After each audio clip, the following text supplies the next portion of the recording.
Hello, Elisa Lane here. Today I'm going to be using a really simple recipe to make rose water. So we need a pot, a strainer, some distilled water. This will be something to put the rose water in after we're done, and rose petals. For this recipe you will need about 4 roses. First thing you want to do is to rinse them really well. And they say that you want to use organic roses so that you don't have any pesticides in your rose water, because this is going to be going on your skin, or you could use it in cooking if you use an edible kind of rose. The next step is to take your rose petals and put it inside of your pot.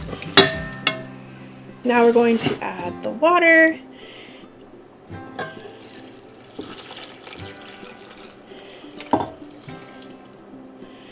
Let's look here. I guess you could probably add a little more. Let's just call that done. Low heat. Hopefully that'll be low enough.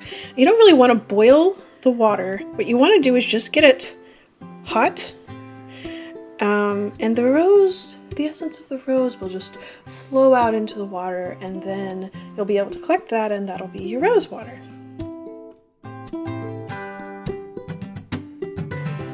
Alright, so here we are again. As you can tell, I turned it up to 7, and let's just have a look at what we have here.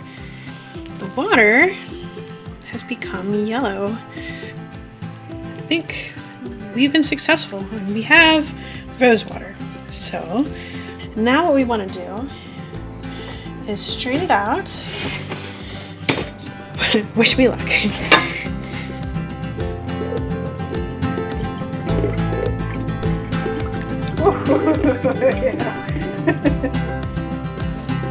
Try this instead.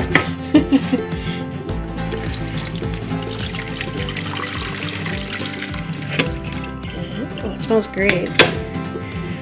So there's your rose water.